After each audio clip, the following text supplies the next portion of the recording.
Hello বন্ধু, তোমরা সবাই কেমন আছো? আশা করি তোমরা তো ভালোই আছো, আমিও ভালো আছি। আজকে তোমাদের সাথে ছোট্ট একটা রেসিপি শেয়ার করবো, সেটা হচ্ছে মূলো ঘষে চিংড়ি মাছ দিয়ে ভাজা করবো। কি করে করি সেটাই তোমাদের সাথে শেয়ার করবো, দেখতে থাকো।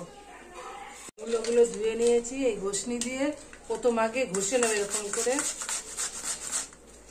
সবকটা মূলের উপরে ঘষে নেবো। দেখো মূলোগুলো ঘষলে এরকম হচ্ছে, এরকম হবে, সেম এরকম মূলো হবে। এরকম করে সবকটা মূল আগে ঘষে নেব। এই যে মূলোটা পুরো ঘষা হয়ে গেছে, পুরো এরকম করে ঘষে নেব। যে মূলো ঘষনি দিয়ে পুরো এরকম ঝিরিঝিরি পুরো ঘষে নিয়েছি। আর এদিকে নিয়েছি যে চিংড়ি মাছ দিয়ে মূলো ভাজা করব, লাগছে এই চিংড়ি মাছ। আর হচ্ছে কিছুটা ধনে পাতা, আর হচ্ছে 3টে লঙ্কা চিড়ে নিচ্ছি। আর ফোড়নে দেবো একটা শুকনো লঙ্কা আর কালো জিরে, আর হলুদ তো লাগবে, স্বাদ মতন লবণ। প্রথমে কড়াইতে তেল দিয়ে দেবো।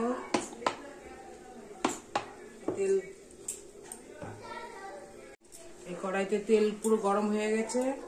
একটা শুকনো লঙ্কা চিড়ে দেবো, একটু কালো জিরে দিয়ে দেবো। আর এর মধ্যে দিয়ে দেবো যে চিংড়ি মাছটা দিয়ে দেবো।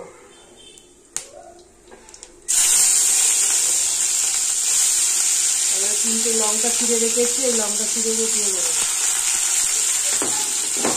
দিয়ে এটাকে ভালো করে ভাজা করবো।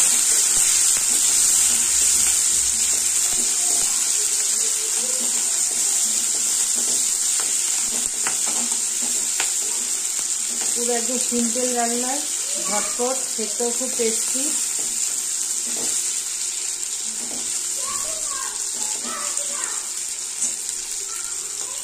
চিংড়ি মাছটা পুরো ভাজা হয়ে গেছে। এবার দিয়ে দেবো যে মূলোটা যে ঘষে রেখেছি, এবার দিয়ে দেবো।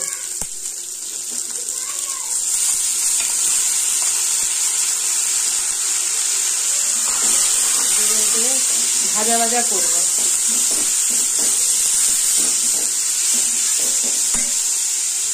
এর মধ্যে স্বাদ মতন একটু লবণ দিয়ে দেবো।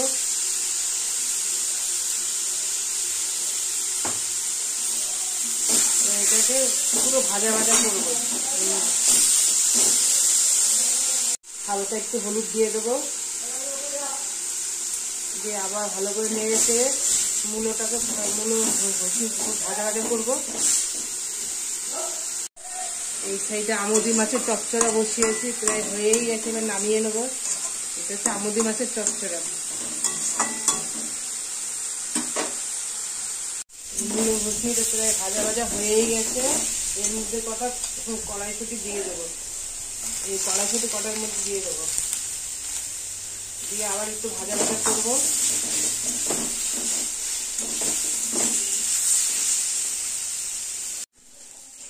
মূলো পুরো ভাজা হয়ে গেছে বন্ধুরা।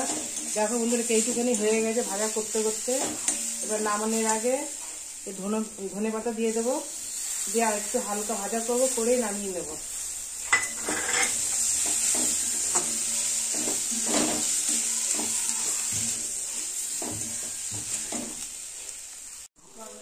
হয়ে গেছে ভাজা, এবার নামিয়ে নেব।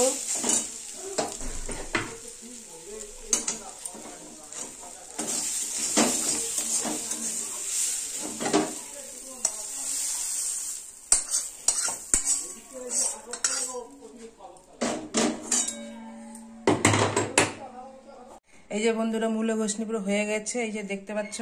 দেখতেও খুব দারুণ হয়েছে, খেতেও খুব ভালো লাগবে বন্ধুরা। তোমরা ট্রাই করে দেখতে পারো।